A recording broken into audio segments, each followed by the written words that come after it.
педагогическом. Работаю художником-постановщиком, и меня уполномочили зачитати вам відкрите звернення колективу Миколаївського академічного художнього російського драматичного театру до Миколаївської громади, депутатського корпусу та голови Миколаївського АДА і Миколаївської обласної ради. До вас звертається колектив театру, які є патріотами своєї батьківщини та справи якої ми служимо протягом багатьох років. Ми обурені не тільки хамськими витівками, ганебною поведінкою, яка неприпустима будь-якою культурною людиною, а тим паче керівником такого напряму та закладу, як академічний театр.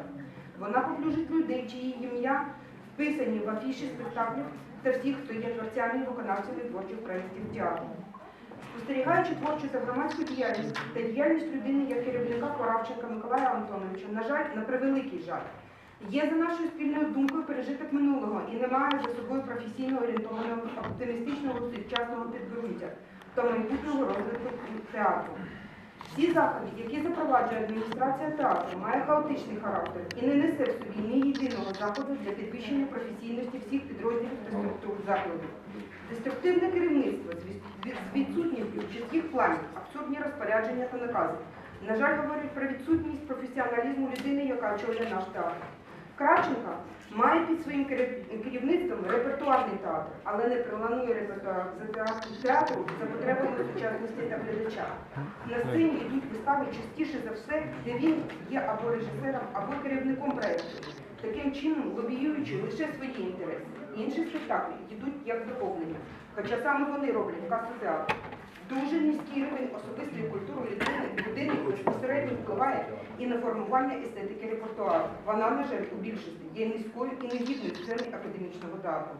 Маємо підкреслити, що відповідно закону України від 28 січня 2016 року про внесення змін до деяких законодавчих актів України щодо запровадження контрактних форм роботи у сфері культури та конкурсної процедури призначення керівників державних та комунальних закладів культури було винесено за межі колективів, але Кравченко цей закон не закон, так і багато інших, які він відверто попирає і взагалі зверхньо становиться до законів держави, в якої живе, як і закон України про засади запобігання і протидії корупції, де є обмеження до займання керуючих посад членів однієї родини, порушення конституційних прав людини, а саме погрози за активну участь своїми думками у соціальних мережах, та залякує можливими наслідками за порушення усних розпоряджень та наказів Кравченко. Він цілеспрямовано втягнув в конкурсну гру колектив театру через загальні збори колективу, навмисно змінює інформацію, подає її з того боку, з якого йому вигідно. Це єдиний кандидат, я наголошую, єдиний, який вийшов до комісії і не мав своєї особистої програми, тому що не мав і не має планів взагалі до позитивного розвитку театру. Театр живе за принципами відсутності чіткого планування та планування роботи всіх підрозділів. Діючий керівник не бачить майбутнього для театру, тому що це процес чистої творчості керівника, а відсутність програми – це є факт відсутності планів.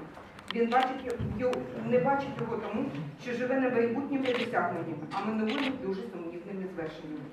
Ми знаходимося протягом достатньо тривалого часу у скрутному становищі, тому що потерпаємо від жахливих дій керівництва театру, зокрема від художнього керівника Кравченка. Тривалий психологічний тиск на працівників театру, залякування, маніпуляції з свідомістю молодої частини колективу, зокрема акторів, які не мають можливості об'єктивно оцінювати керівництво Кравченка протягом тих років, які прийшли на наших очах. Постійний моральний та психологічний тиск, під яким перебуває колектив театру, не сильно впливає на загальний робочий фонд. Люди постійно знервовані, дезорієнтовані, залякані. І тому працювати в такій атмосфері творчим людям вкрай важко. Така політика керівництва розмежувала колектив на два табори. Людей, що активно пропагують інтереси діючого керівника Кравченка, бо мають особисту вигоду, і тих, хто бажає іншого перспективного майбутнього театру, в якому вони служать. Але постійне залякування не дає можливість людям, що бажають розвитку театру, вільно висловлювати свої думки. Політична орієнтація керівництва на проросійські рухи лише маскується гучними заявами та піар-проектами української тематики, в В театрі з регулярною постійністю ведуться збори російського руху, що постійно освічуються громадськістю та пресою. І це негативно впливає на імідж театру. Останнім часом в театрі почастішили порушення. А можно подписи сказать сколько? А то мы будем много слушать. А там еще интересное в конце. Да. Мы поняли, Интересно что в он конце. сепаратист, да. Начните с Понял. конца. Начните с конца, сколько подписей подписал. Узурпатор. Пожалуйста, можно?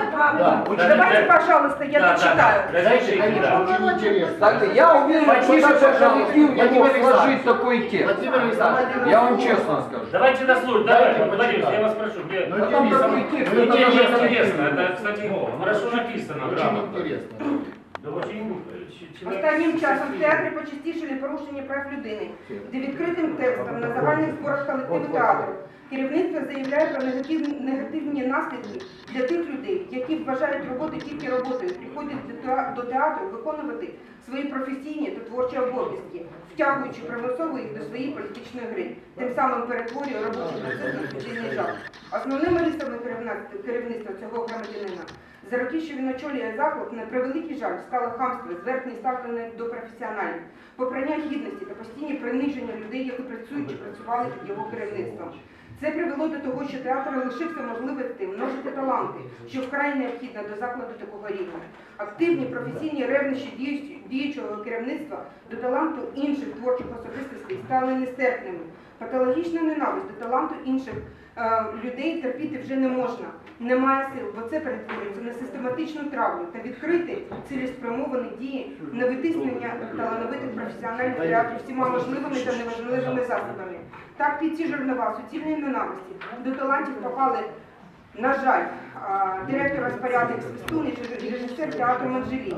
Ми виражаємо свій протест та просимо звернути вашу увагу до подій, які вже не один місяць володять наш театр. Ми бажаємо займатися творчими проєктами та радувати глядача своїми досягненнями, але здійснити це, на нашу думку, можливо тільки з перспективним, інтелігентним лідером, який буде розуміти потреби закладу такого рівня.